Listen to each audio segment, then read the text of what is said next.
Well, those who are joining us, just want to let you know, if you have any questions for Stacy throughout the webinar, know that we will have some time for a Q&A at the end. So you'll see a chat box that it will be on the side of the webinar camera page. So if you would like to use that, please feel free to type in any questions to organizer and panelists, and we'll be happy to review those at the end of our webinar. So we're going to give it a couple more minutes as people are still joining. Thank you.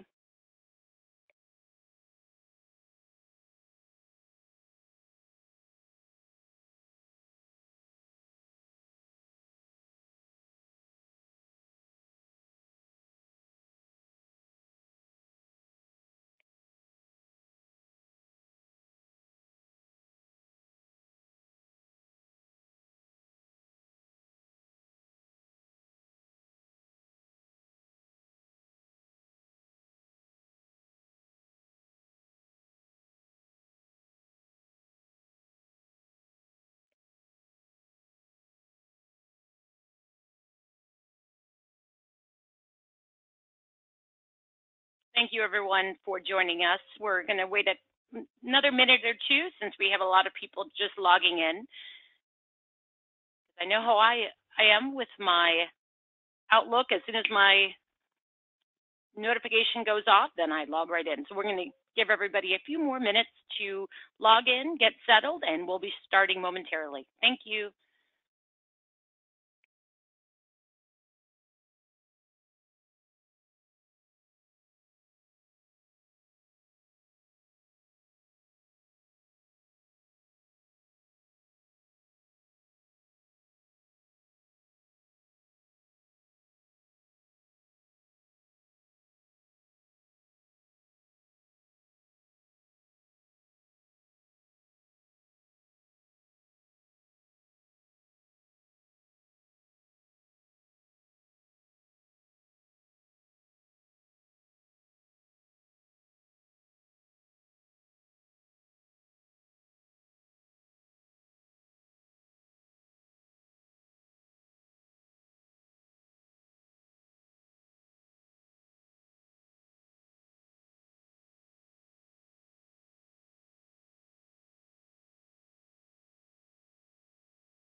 All right, well, I think we're going to get started. Good day, everyone, and thank you for joining us today for the webinar sponsored by WILMAH on negotiation. Just a reminder for those who just joined, you will see a chat box on the webinar. So if you have any questions for Stacy, please feel free to type them in, and we'll have a Q&A session at the end of today's program. Just to introduce myself, my name is Heather Fox. I'm Vice President of Industry Solutions from LifeLearn and board member WILMAH. On behalf of the entire WILMAH organization, we're thrilled to have everyone join us today for the first in a series of webinars for our members. Today, we have a very special guest, Stacy Purcell of the Vet Recruiter. Just to give you a little background on WILMAH, our mission is to provide professional resources, development, and opportunities in advocacy for our members. Together, our members aim to establish paths to help encourage and inspire each other in our current and developing and evolving roles, to identify and overcome challenges and barriers to success, as well as to provide resources, events, and mentorship opportunities for women, and to enhance and improve our career possibilities, as well as provide advocacy, action, enrichment for women in animal health. So if you have any questions about WILMAH or would like to get involved, please feel free to visit our website at wilmah.org. So to get things started, I would like to introduce our incredible speaker today, Stacy Purcell. Stacy serves as the president of the Vet Recruiter and is a global executive search and recruitment firm specializing in recruiting in the animal health, animal science, animal nutrition, veterinary, pet products, pet specialty, as well as agribusiness industries. She is in the top 1% of search consultants and recruiters in the U.S. And she has won numerous awards in the search industry, and as well as the first search consultant to specialize in animal health, veterinary, and pet product industries. Stacy was also a finalist for the Pet Industry Woman of the Year in 2014 and 17. Among the many other accolades, Stacy is also a certified personnel consultant as well as certified employee retention specialist. Of course, you can always find out more information about Stacy and her team at thevetrecruiter.com. So please join us in learning more about this fantastic webinar we have today, a skill that can change everything about your career, negotiation.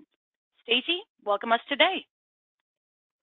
All right. Thank you so much, Heather. And hi, everyone. It's great to be here today. And I'm so glad that you could join us for this webinar about the very important skill of negotiation. And I'd like to thank WILMAH, the Women in Leadership and Management and Animal Health, for inviting me here today. So I've started to record the broadcast, and hopefully everybody can see my screen. Like Heather said, if you have any questions throughout the webinar, just use the chat box. We have everybody muted today except for Heather and I. So we'll get started. So I have done quite a few webinars and presentations for both the animal health industry and the veterinary profession. And one of the topics that I have talked frequently about is skills. And that is why I'm trying to move my slides here, Heather. It's not scrolling. Let me see what. Bear with me just a second. Okay, there we go. All right. So one of the topics that I've talked a lot about is skills. And the reason why is because skills are very important to a person's ability to grow their career. And when I talk about skills, I like to point out that negotiation is one of the most important skills that a professional can possess. And it is what we call a soft skill, which is another term for people skill. We've all heard about people skills, and it's a skill that we can put to use when we're dealing with people. And I know the majority of us work with and deal with people every day. Of course, it's not just in a professional setting either. Yes, there's your current employer in job interviews, but there are other instances of negotiation that you have throughout your day. It could be with your spouse or partner, your friends, your children. Anyone who has children knows that there's quite a bit of negotiation that goes on with them. So every single day you're negotiating throughout your day in one way or another, even if you don't realize it. In fact, I had to negotiate this morning on my way to work. I was in a car accident. I was rear-ended this morning when I was getting off of the turnpike trying to turn onto a major street, and I was yielding to the traffic, and the gentleman behind me, he didn't see me, and he plowed right into me, glass shattered. I had to take my car to the collision shop on the way to work. They said it's going to be there for 3 weeks. So I had to negotiate with the insurance company on the rental car because I didn't have time to go and drive and pick up a rental car. So I had to negotiate with them to have a rental car brought out to me. So throughout the day, there's plenty of opportunities where we have to negotiate, and it's a skill that can help us just not at our job and our career, but also in our personal life. So I want to start out by saying what negotiation is not. Negotiation is not manipulation, and successful negotiation is not about manipulating other people to get what you want from them or from that situation. And there's an easy way to prove this. For example, employers want to hire candidates who can effectively negotiate. On the other hand, they don't want to hire people who manipulate people. Negotiation is a valuable skill. Manipulation is not. The negotiation is also not a skill where you have to be ruthless. That is not the hallmark of a true negotiator. And I do know that there are some people who may be ruthless when they negotiate. However, that is a short-sighted approach that may work every once in a while in the short term, but it does not typically work in the long run. I value and recommend building relationships with people, and you can't build relationships with people if you're ruthless in your dealings with them. So negotiation is an important skill that can make positive changes in your career. However, you must approach negotiation in the right way, because if you don't, it can still change things about your career, but maybe not so in the way that you were hoping. So before we get into the specifics of negotiation strategies, let's discuss why employers want to hire individuals with negotiation skills. And you may thinking, depending on what your job situation is, you might be thinking, well, why do I need to have great negotiation skills? For example, I think most of the people on the call are professionals that work in the animal health industry, but I believe there's also a handful of veterinarians and people that work in the clinical practice side. So even those people that work with animals throughout the day, you're still interacting with people on a daily basis. If you work in a veterinary practice, you're interacting with the owners of the animals that you're helping. So anytime that you work with people, there's a need for negotiation skills. Now, you may not realize this, but if you're going through a job interview process, then hiring managers are observing your negotiation skills.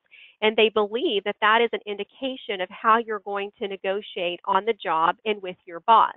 And there are a number of things that come up in the business world on a daily basis that require negotiation skills. There are projects that you're involved with, deadlines and goals, and all of these things, as I just mentioned, involve other people. So it's not just what you say during an interview that's important, but how you would handle a job interview is just as important.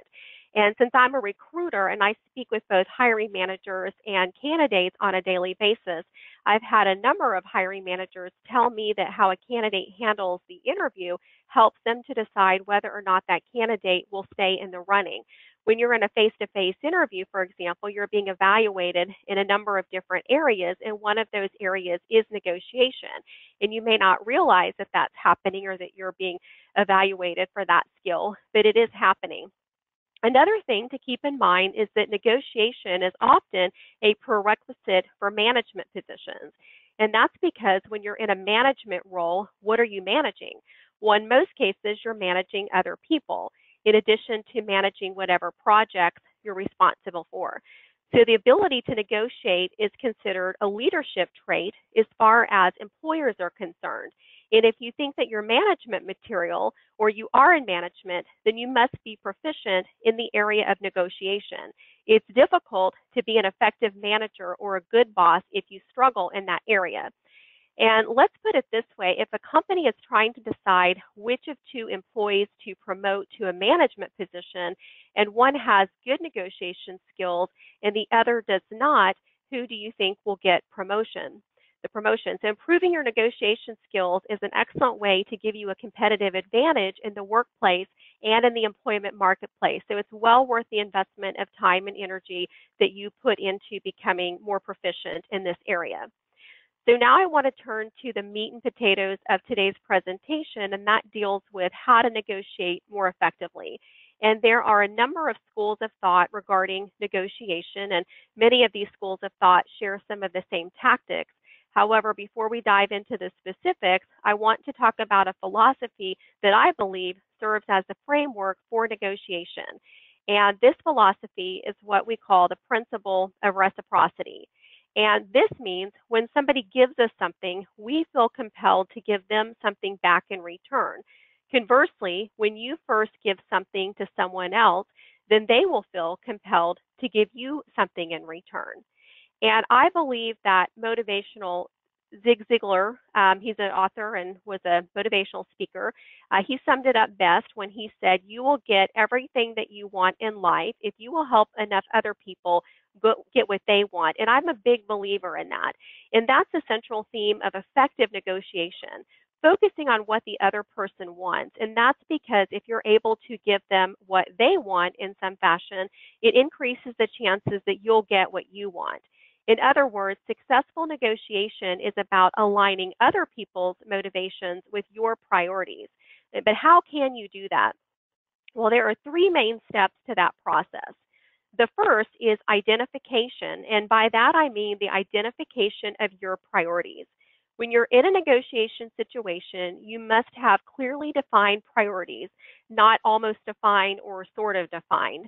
Have them clearly defined. And this identification of priorities includes a ranking of your priorities. And this is critical because not everything on your list may be important.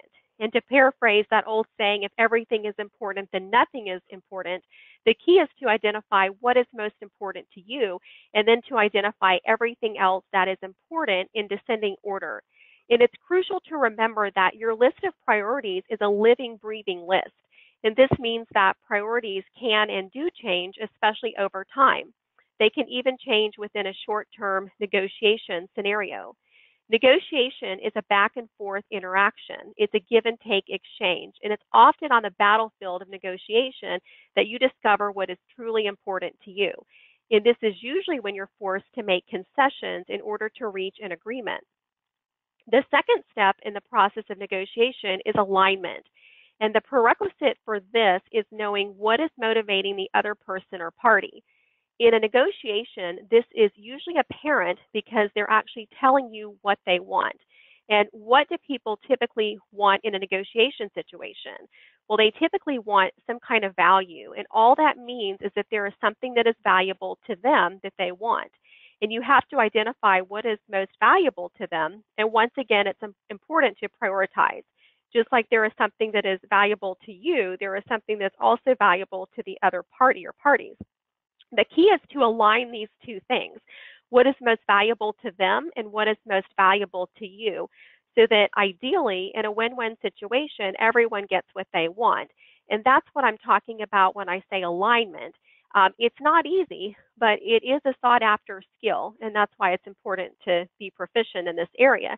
The third step is action, and this is where the actual negotiation takes place. And this is where you make the connection between what the other person wants and what you want. It's where you're able to satisfy your priority while at the same time meeting the other party's motivation. And you might be asking, why am I using words like priority and motivation? And the reason is because motivation is a very powerful force. Nothing happens unless someone is motivated to do it. And motivation precedes action. In a negotiation situation, the other person or party is motivated by something. And that means they want to do something to reach a desired goal or outcome. So if you're able to successfully pair your priority with the other person's motivation, then hopefully they will take care of your priority for you. In other words, they will be motivated to address your priority because at the same time you're addressing their priority. And they're also accomplishing what is most valuable to them. The term that's thrown around the most, often describe this, is what we call a win-win situation.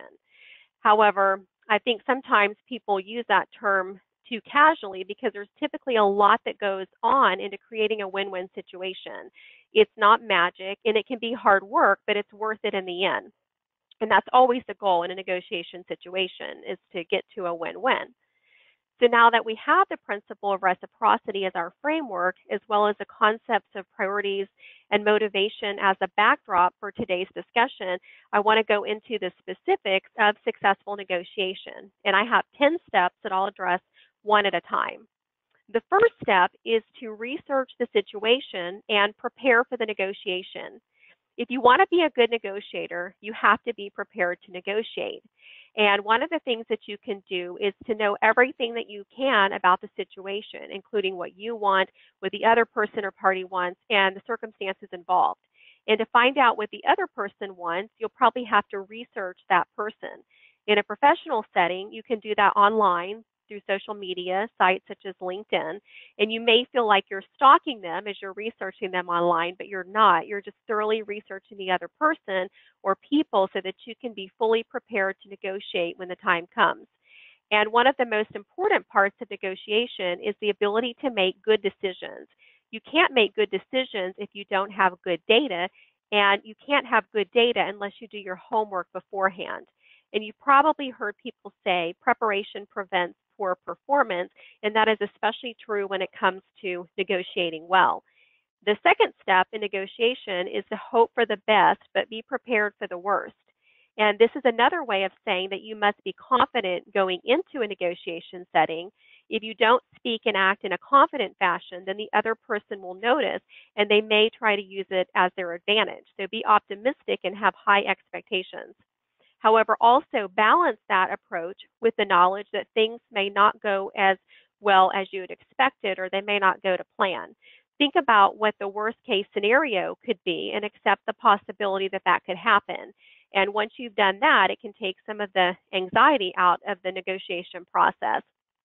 The third step is to stay calm and do not rush. Negotiation is a marathon, it's not a sprint, and patience is a virtue when negotiating. And many times, the person who feels that they're under pressure or rushed is the person who makes the first concession. Not only that, but the more that you rush, the more likely it is that you'll make a mistake during the negotiation process, such as you could overlook something or miss something that could come back to bite you. If you're not a patient person by nature, then this is something to work on, is to be patient during the negotiation process. The fourth step is to actively listen. And this sounds easy, but it's not. And for example, in my line of work, I can't tell you how many individuals that I have come across that are candidates in a job interview process who do a lot of talking, but they have poor listening skills, that they don't leave time for to hear what the other person is saying. And that's a big mistake in a negotiation situation, because there's much information that you can gain and that you need to know if you want to be an effective negotiator. So one of the best ways to get that information is to carefully listen to what the other person is saying. And one strategy for maximizing your listening time is to ask plenty of open-ended questions. And this means asking questions that the other person cannot answer with a simple yes or no, because you're trying to get more information, not less. And I've actually had hiring managers write specifically into the job description that they want to hire candidates with active listening skills. They've even used that exact phrase in a job description. And that's how rare that skill can be within the employment marketplace. You would not think that's the case, but it is. So if you're somebody that possesses active listening skills, then you already have a competitive advantage in the marketplace. And if you don't possess that skill, that's another skill that I recommend to acquire. The fifth step in negotiation is to focus first on the other person and their needs. And I know that sounds counterintuitive, but this is the basis of the principle of reciprocity, which I mentioned a few minutes ago. Start the negotiation by focusing on what the other person needs. In other words, focus on what is motivating them. And there's a chance that they will insist that you talk about what is motivating you first, but the fact is people love to focus on themselves and talk about what they want. So they'll probably jump at the opportunity to go first, especially if you invite them to. And when they do, show that you are empathetic to their needs and communicate your understanding of the situation, because this will actually subconsciously disarm them, since they can't get too defensive about the fact that the negotiation is currently revolving around what they want and need. So discuss ways in which their needs can possibly be met, engage their reaction to the possibilities that are discussed, and focus on the ones that they seem to be the most interested in, because those are their primary motivators. And this is the point at which you must align your priorities with their motivation. The sixth step is to ask what you want and do not apologize for it. There's no way around the fact that you have to ask for what you want, and you can't be meek about it. This is a negotiation, it's not an apology. So you have to be assertive, but at the same time address the needs and the wants of the other party. And this does not mean that you should be aggressive. There's a difference between being assertive and being aggressive. And other people usually respect when you're assertive, but they don't necessarily respect when you're aggressive or if they feel threatened by the situation. And this is a difficult part of negotiation for some people, especially people who shy away from confrontation. In reality, though, this is not true confrontation. It just may feel like it to those people who don't feel comfortable in a negotiation situation. The seventh step is try not to give something up without getting something in return. And once again, this goes back to the principle of reciprocity, which states that you should give something first. Out in the world, during regular interaction with other people, you can give something first and then not receive anything in return. Or you could give something and not receive anything for an extended period of time. But a negotiation situation is a little bit different. When you give first in this situation, it should correlate to receiving something back during the course of the negotiation process. And this is critical because while you want to give first, you can't be the only person giving.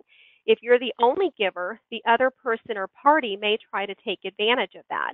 And some people will attempt to make you concede far more than they're willing to concede, and then that can lead to a one-sided negotiation.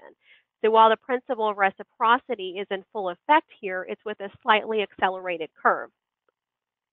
The eighth step is to not take the negotiation personally.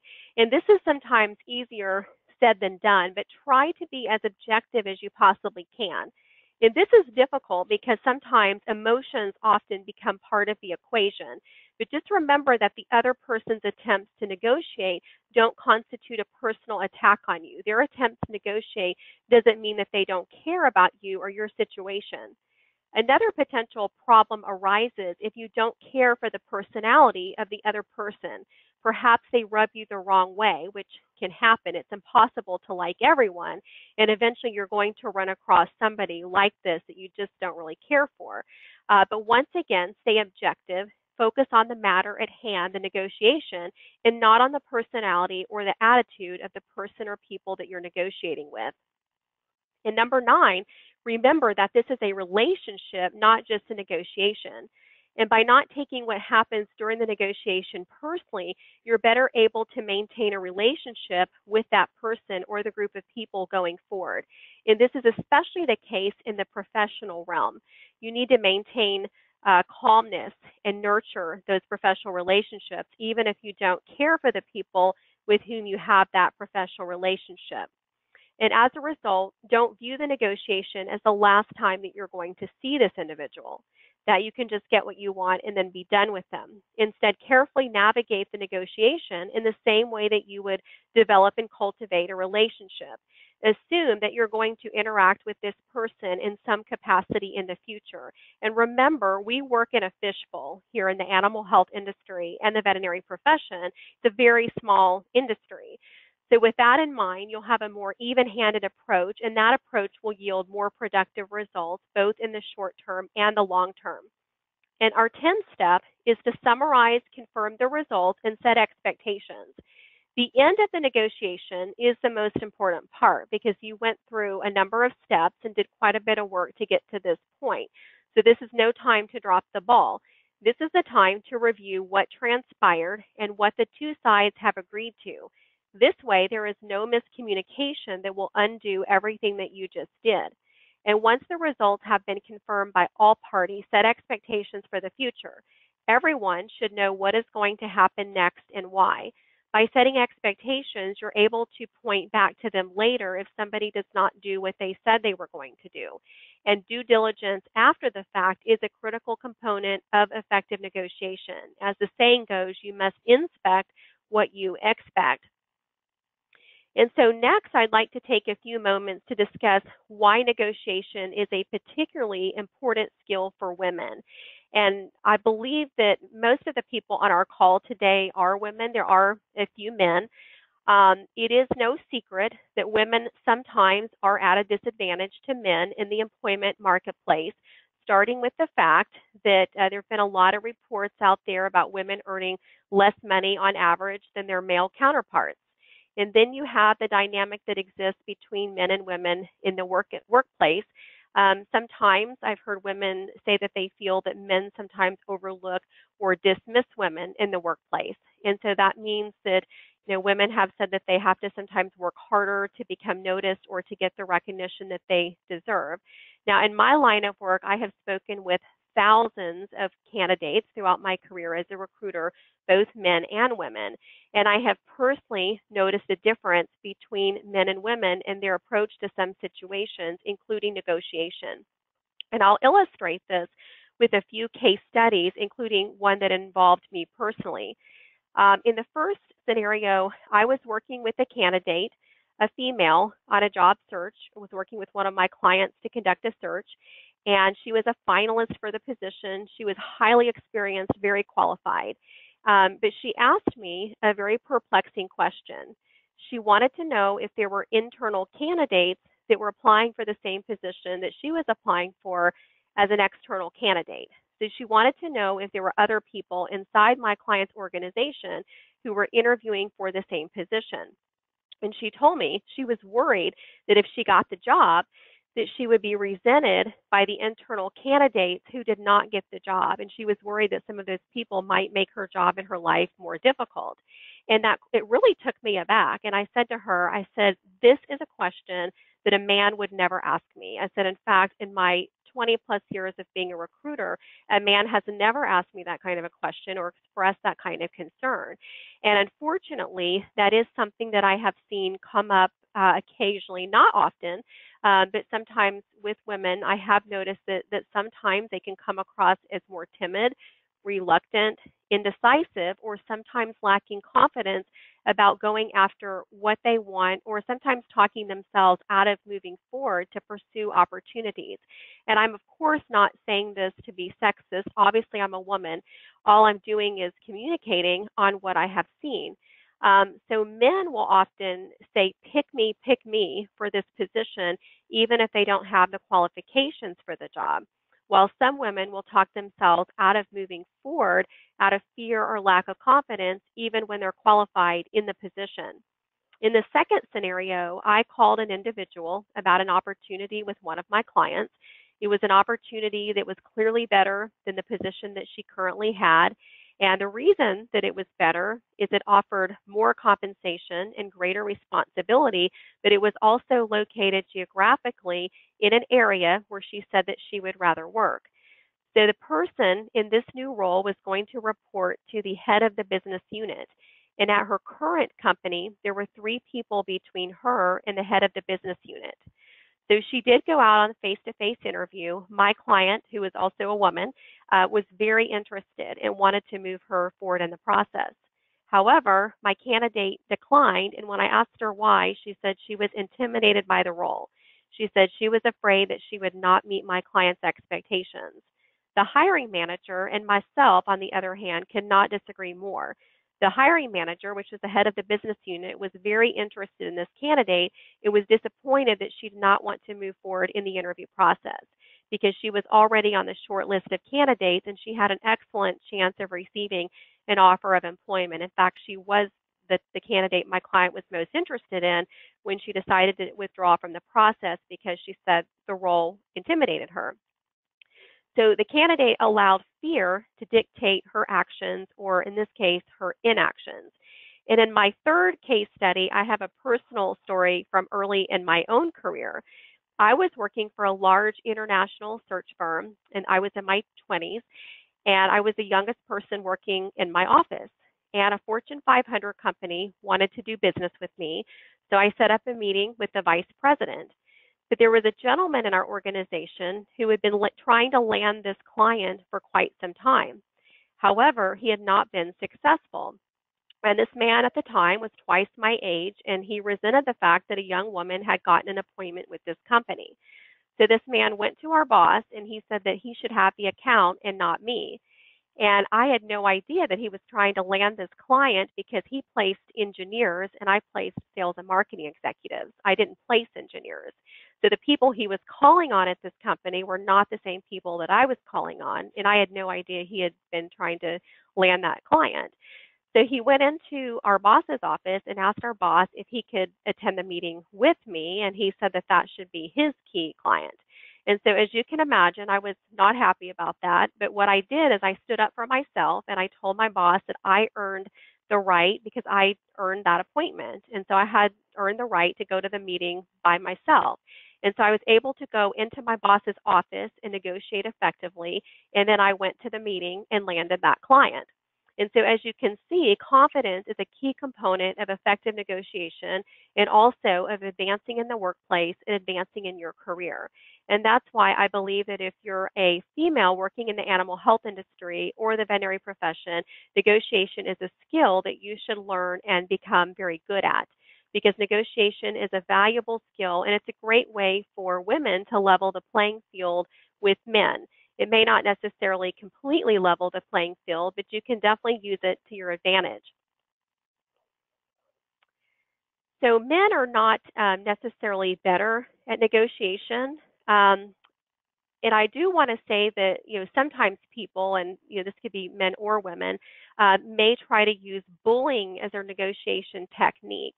But that does not mean that they're better at negotiating because of it. Bullying is a lazy negotiation technique, and it's not a very good one. Before I started my own business, I worked as a recruiter and search consultant for a large international franchise. And I worked with a number of men, and some, like this gentleman I just gave in my example, thought that they could bully me because I was half their age and I was female. What I did not allow them to do was intimidate me or outwork me. In fact, I outworked them. I outworked everyone in our office, and I became a master of negotiation. But more importantly, I became confident in my abilities, and that included my abilities to thrive in the workplace with men. I've negotiated with men and women. I've been assertive in negotiations, and people have come to respect me because of it.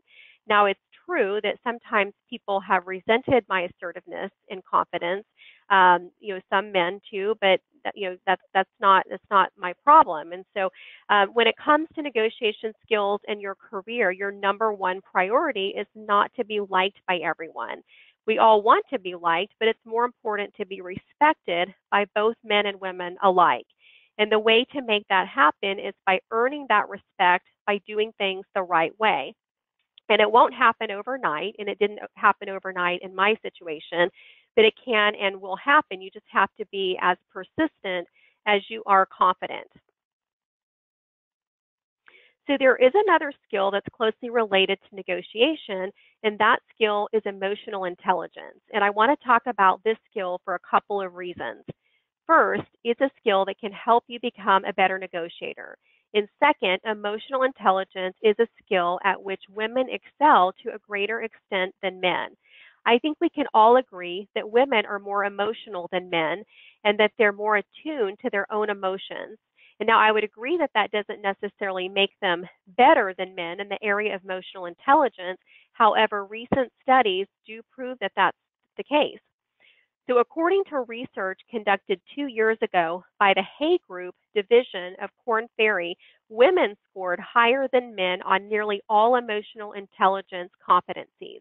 There was only one competency in the study where women did not score higher than men, and that was emotional self-control, which is not too surprising, but we'll give men that one. So here are some findings from the Korn Ferry research. The greatest difference between men and women can be seen in emotional self-awareness, where women are 86% more likely than men to be seen as using the competency. Women are 45% more likely than men to be seen as demonstrating empathy consistently. In other competencies in which women outperform men are coaching and mentoring, influence, inspirational leadership, conflict management, organizational awareness, adaptability, teamwork, and achievement orientation. And as you can see, emotional intelligence is an area in which women can gain an edge in the workplace and in the employment marketplace. And before we discuss emotional intelligence and its role in negotiations, I want to review what exactly emotional intelligence is. Emotional intelligence can be broken into 5 basic components. And those components are awareness. This means that you should not be just aware of your emotions, but also the emotions of other people. And this involves being able to identify what those emotions are, because if you can't understand them, you can't identify them in the first place. The second is regulation, and there's 2 parts to this. First, there's the ability to control your own emotions, especially your emotional response to what happens to you. And second is your ability to influence the emotional response of other people. The third is empathy. After identifying the emotions of others, you should be able to empathize with them. And basically, you must put yourself in their shoes and imagine what emotions that they're experiencing. And the fourth is motivation. And motivation speaks to the overriding goal of emotional intelligence. And that goal is to apply emotional intelligence to real world situations for the purpose of solving problems within the workplace. And with that in mind, everything stems from motivation. You must be motivated to solve problems through emotional intelligence. And the fifth is social skills. People who are extroverted often have better emotional intelligence skills than those who are introverted. And that's not always the case, but those people who feel at ease in social situations are more likely to excel when it comes to emotional intelligence. But social skills can be developed. There are 5 steps that you can take to develop your emotional intelligence. The first is to observe and identify your feelings. As you might imagine, you have to start with yourself because before you can practice the skill of emotional intelligence, you have to have a firm grasp on your own emotions. How you observe your feelings is up to you, but choose a way that works best for you. You could write them down or even type them into your phone. And then two, identify those things that affect your emotions. Identifying your emotions is one thing, but knowing what drives them is another. And this might involve quite a bit of introspection and self-analysis because sometimes what's impacting you is not readily apparent. And third, identify those things that cause you stress. Once you've identified those things that are affecting your emotions, you can more easily identify the things that are causing you stress. And then you can try to change some of those things. And this is important because the goal of emotional intelligence is successfully handling not only your stress, but also the stress of others in the workplace. And number four, put yourself in other people's emotional shoes. Before you can manage other people's emotions, you have to be able to empathize with them, which I mentioned earlier. And to do this, you must see things from their perspective or their point of view. When you do that, you'll be able to identify their motivation for the things that they say and do. Number five, tie your efforts to a specific outcome or objective. What specifically do you want to accomplish with your skills and emotional intelligence? And that can vary depending upon your situation, but it's important to have a specific outcome in mind. And this can help you stay the course during the situation in your pursuit. So resiliency is necessary when you're dealing with stressful circumstances. So as you can see, being empathetic or having empathy is part of negotiation. And when you can identify what is motivating the other person and empathize with them, then you've started the process of negotiation on the right foot. But that's not the only application. People who are proficient in emotional intelligence are in touch with their own emotions. They know what causes them self-stress and they know how to handle that stress. And that comes especially handy in negotiations because it allows you to remain calm and not overreact in any way to something that somebody said. And of course, according to the Korn Ferry study, emotional self-control is the only area in which women did not outperform men. So if there's one area in which you want to focus in regards to emotional intelligence and negotiation, it's emotional self-control. If you're negotiating with a man, he could believe that emotional self-control is your weakness and attempt to exploit that, but you cannot allow somebody to do that successfully. So now we've come to the part of the presentation that many of you may have been waiting for, and that's the part of negotiating money. And I'm going to break this down into two sections. First, how to negotiate raises and promotions within your current employer. And second, how to negotiate money if you're in a job interview process with a potential new employer, especially when you get to that end of the interview at the offer stage process. And I'd like to spend a few minutes discussing those things because I think that they're important and also because I believe that there are some individuals who take the wrong approach when it comes to money negotiation. And I say this because I've seen people do this and I've seen it damage their efforts. So let's start with negotiating with your current employer for a raise.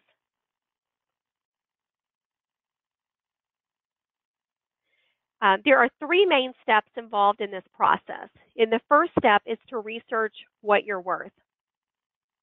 Now, there are some websites out there that are devoted to this type of research, and one of them is salary.com.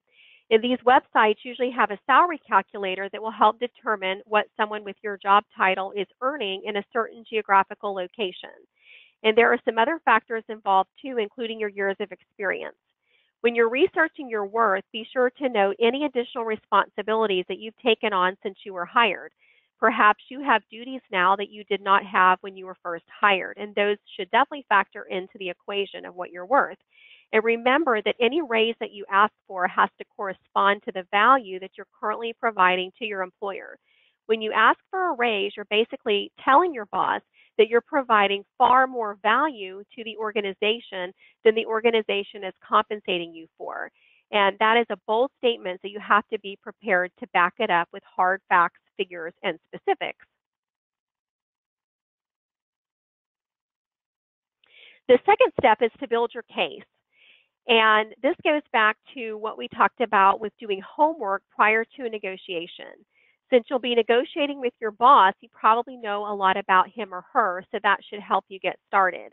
When building your case, you'll need to present specific instances where you provided tremendous value to the organization and ways that you provide continuous value, not stating the value, just not, excuse me, just stating the value is not enough. However, you need some tangible, something in paper or electronic form. It could be a handout, it could be a spreadsheet.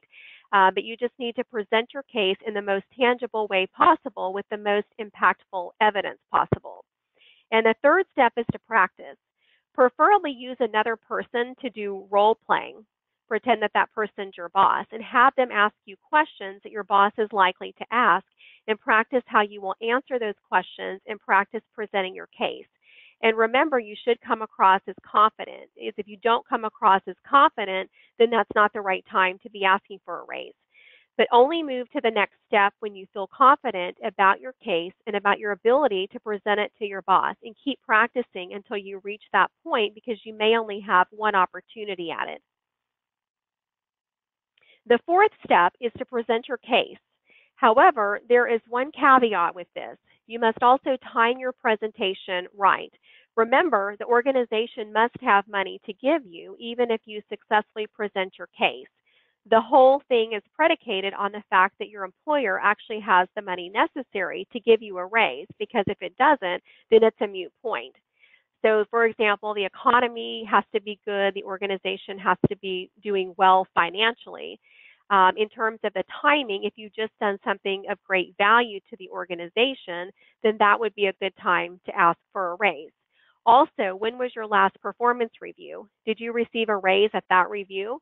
If so, then be prepared to explain why you should receive more money now and why should a raise be provided. So timing is very important in this situation. But whatever you do, don't ask for a raise on the day that your boss seems particularly stressed, because if your boss is under stress, chances are good that they will not react well to your request for a raise. So gauge that situation fully before proceeding, and then follow the 10 steps I mentioned earlier in this webinar. So strive to present your case so well that even if you don't get a raise, your boss will be impressed by the way you approach the situation. So moving on to how to negotiate money when you're in a job interview process with a potential new employer, especially when you get to that offer stage. In my 20 plus years of experience working as an executive recruiter in the animal health and veterinary industry, one of the biggest mistakes that I see people make is when it comes to negotiating money is something that I call negotiating backwards. And now, what does that mean, negotiating backwards? Well, I'll illustrate with an example, and this is something that's happened a number of times throughout my recruiting career. So say I reach out to an individual about a job opportunity with one of my clients, and that person is interested. However, they don't want to move forward yet. First, they want to know, what will the compensation be? Now, I can't answer that question fully.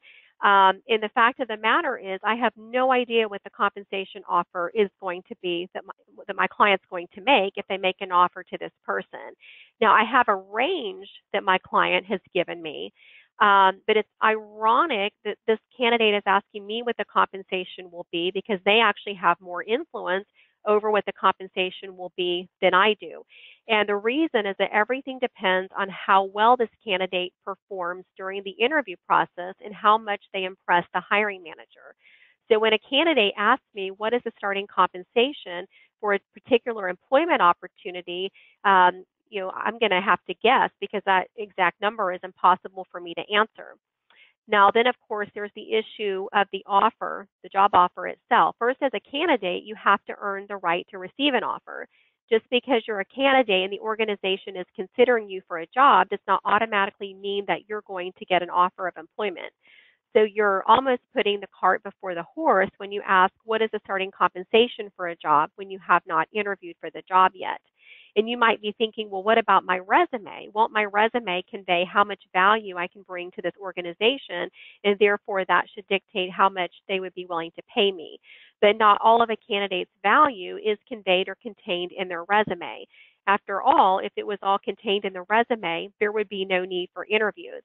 But the interview process is necessary, and it's necessary because organizations want to evaluate candidates at all levels, including how they present themselves, their communication skills, and how they're going to fit into the company's culture.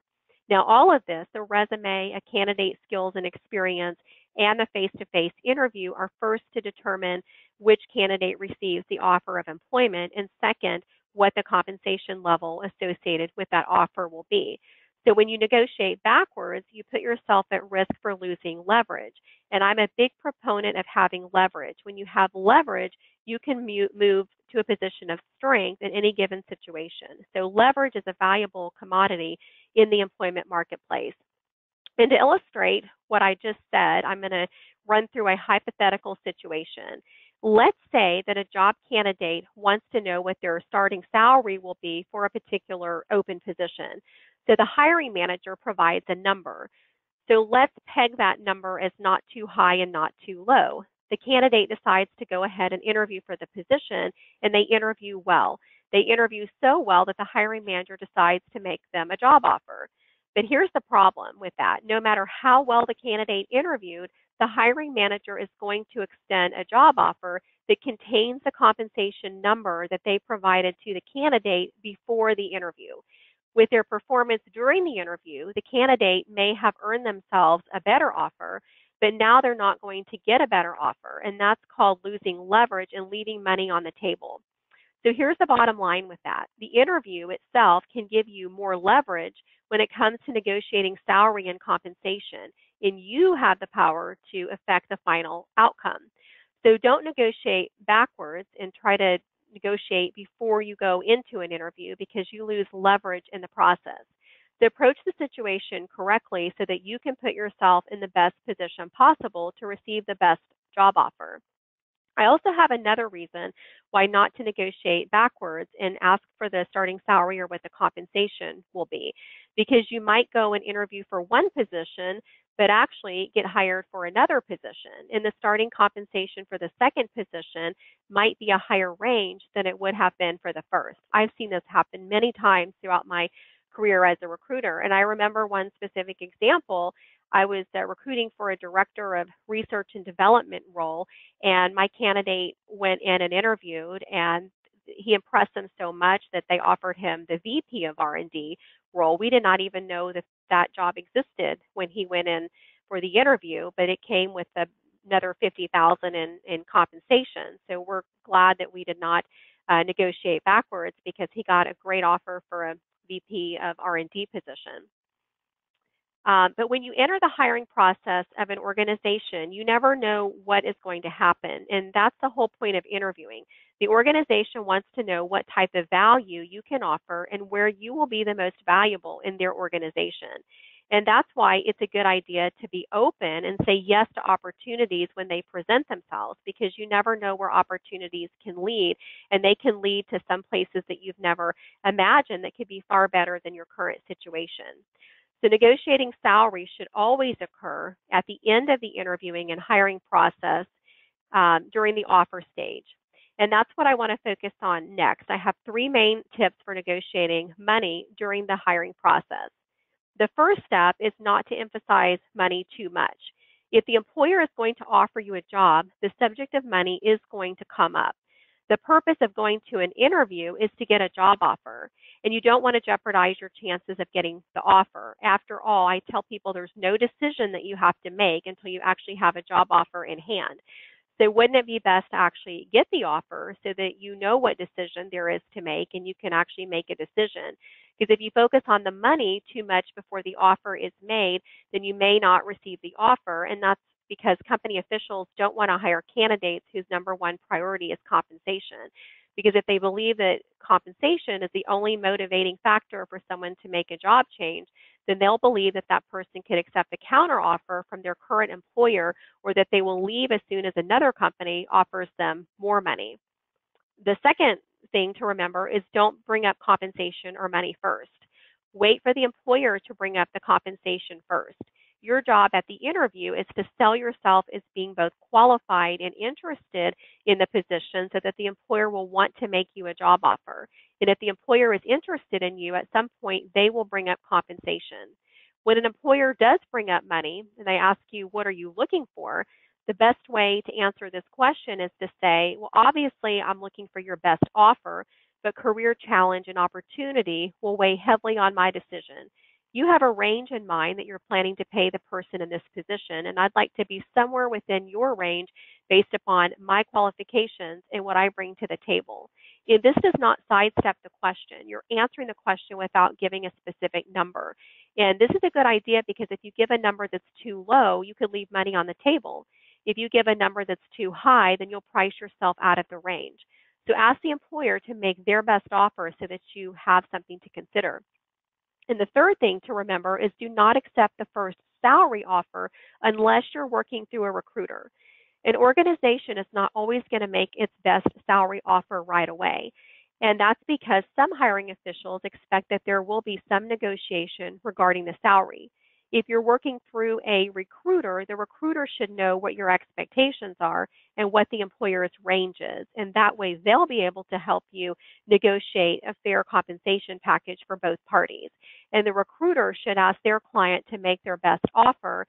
And then when the client hits the number that you've told the recruiter that you need, the recruiter should be able to accept the offer on your behalf. And it kind of works like a real estate transaction. I compare the two. If you're buying or selling a home, you have a specific number that you're looking to buy or sell the home for, that real estate agent is going to be in there negotiating that deal on your behalf. It's very similar to working through a search consultant.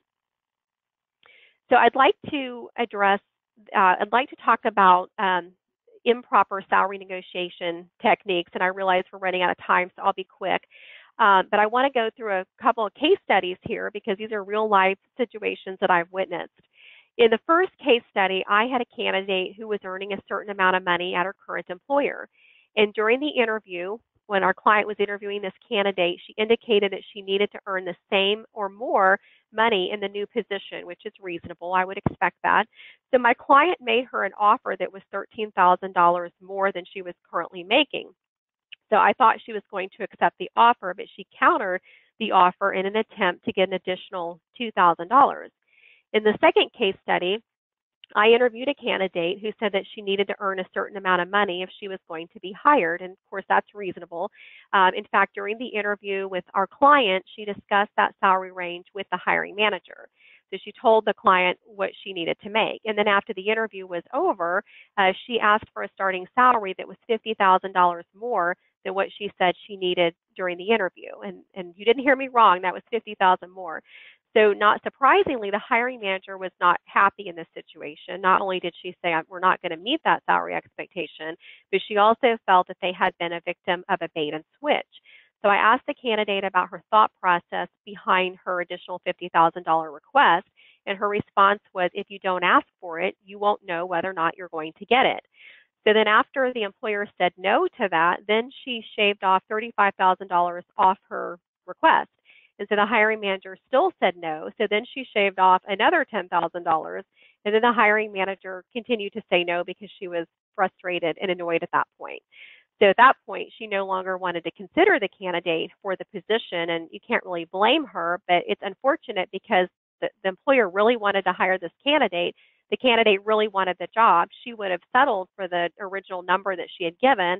But when it came to negotiation, she just thought, well, I'll ask for $50,000 more because who knows, I might get it. So if you don't ask for it, you won't know whether or not you will get it. That's really not an acceptable negotiation technique because it's an uninformed and reckless negotiation technique. It's really not a technique. So as you can see, there is a right way and a wrong way to negotiate. And one of my goals with today's presentation was to show you both ways so that you can learn not from just me, but also from the mistakes of others. And I like to use case studies in my presentations because it allows people to learn from the mistakes of other people. And in my opinion, that's the best way to learn because you get the benefit of the situation without having to experience the pain associated with going through that. So in closing, I'd like to say that I recognize that some people actually don't like to negotiate. It's rare the person who can't wait to get locked into a room to negotiate with someone. And I have to admit that I am one of those people who I don't mind getting locked into a room to negotiate. In fact, every time my husband and I have gone to buy a car, my husband says, go in there and get the best deal because he knows that I enjoy doing that kind of thing. And so it's kind of funny because it debunks the myth that men are better negotiators than women. I know in my family, my husband sends me in to negotiate with the car. He doesn't enjoy that, and I think it's fun to do that. And it is true that some people are just naturally better negotiators than others. So negotiation is just like any other skill. The more you do it, the better you'll become. But it does take a commitment, it takes practice, and it takes perseverance. So as I mentioned at the beginning of today's webinar, you may not realize it, but you negotiate every day in 100 little ways, and much of life is a negotiation. Although it's a skill that everyone participates in, it's also one that not everybody understands, and even fewer people work to become better at it. But if you make it a priority, then the skill of negotiation can change your career. It can change things about your job right now at your current employer, and it can change things with your job search. It can change your future and the opportunities and options that you have throughout your career. So I've been a recruiter for more than 20 years, and I own my own recruiting firm. And I have to say that being the best that I can possibly be in negotiations has helped me to reach my goals, and I know that it can do the same for you. So as we wrap up today's presentation, just to review what we've covered regarding the skill of negotiation and what it can do and how it can help you in your career. Employers prefer candidates with negotiation skills. Practice the principle of reciprocity. Align your priority with other people's motivations. Remember the 10 steps for effective negotiation, why negotiation is important for women, the role of emotional intelligence in negotiation, and the wrong ways to negotiate. And I'd like to thank Women in Leadership and Management and Animal Health for inviting me here again today. And I'd like to thank you again for joining us. I'm glad to be here, and I enjoyed giving the presentation. And if you have any questions about today's presentation or how you can take the next step in your career, here's my contact information. Thank you so much, Stacy. And I really think you had some fantastic points. And I loved your point saying about preparation prevents poor performance. I thought that was very poignant. And I also love the comment about negotiation, not an apology. So no sorries, or actually sorry, as our Canadian friends love to say. But I think those are very important because a lot of times in our lives we do apologize, and this is not about that. So we do have a couple questions that came through. Quick, we'll start things off, Stacy. If someone is saying, okay, they hear this, and now what are 3 characteristics you believe are most important for being a good negotiator? Because that will kind of help folks kind of work through that. Yeah, and that's a great question. I would say that if I had to choose 3 characteristics, those would be confidence, assertiveness, and empathy. I would choose confidence as the most important trait because I mentioned in some of those case studies that I presented how a lack of confidence can be harmful to professionals, both in their employment situation and also in a job search. So to be a good negotiator, you have to be confident. And if you don't feel confident, then that's going to impact how you act. And then, the assertiveness, but without being a bully, and you want to have empathy for the other person. That's perfect. Thank you. Another question came through that saying, how can a person start to become a better negotiator right now, regardless of where they are in their career, whether they're just entry level or at a senior management? Another great question, and I would say if you're on this webinar today, that's a great starting point. And we recorded this webinar, so we'll have that available too. So I'd recommend going back through those points that I made. And then I'm a big proponent of continuous education and learning. So I would suggest reading books on negotiation, attending more webinars, and just look for educational opportunities out there regarding negotiation. And then practice your negotiation skills in real life settings. Start small, possibly with friends and family. Practice the techniques and practice reacting to other people's techniques, and then seek to become better at emotional intelligence, which I mentioned is also helpful with negotiation. So work on your skills in the workplace with your current employer as opportunities arise. Wonderful, thank you. Another question came in. Is negotiation more important in this type of economy where there's plenty of employment opportunities available? So if you could talk a little bit about that, Stacy. Yes. Yeah, I would say that it's very important in any type of economy. And yes, you're right. Right now, we are currently in what we call a candidate's job market, where that means that there are more job opportunities available than qualified candidates to fill them. But we also know with economies that they're cyclical, so they can, always change. We had a different economy during the Great Recession, back in around 2008. So it's always a good time to become a better negotiator, regardless of what economy we're in. Wonderful. Well, I think what we can do, since I know everyone, we're on the lunch hours, we appreciate everyone's time today. Stacy, we really appreciate you being here on behalf of the WILMAH organization. I'd like to thank you for being here today. And if you have any questions for Stacy or her team, please visit vetrecruiter.com for more information. And know that WILMAH will continue to have these webinars in the future. So please check back to wilmah.org and sign up for the newsletter, and you'll be sure to receive notification of our upcoming webinar. So thank you, everybody, for being a part of today. And as Stacy said, this will be recorded, so please check back to the website, and it will be posted. Thank you, Stacy, for being a part of today. My pleasure. Thank you, Heather, for inviting me. Bye, everybody. Thank you. Bye-bye.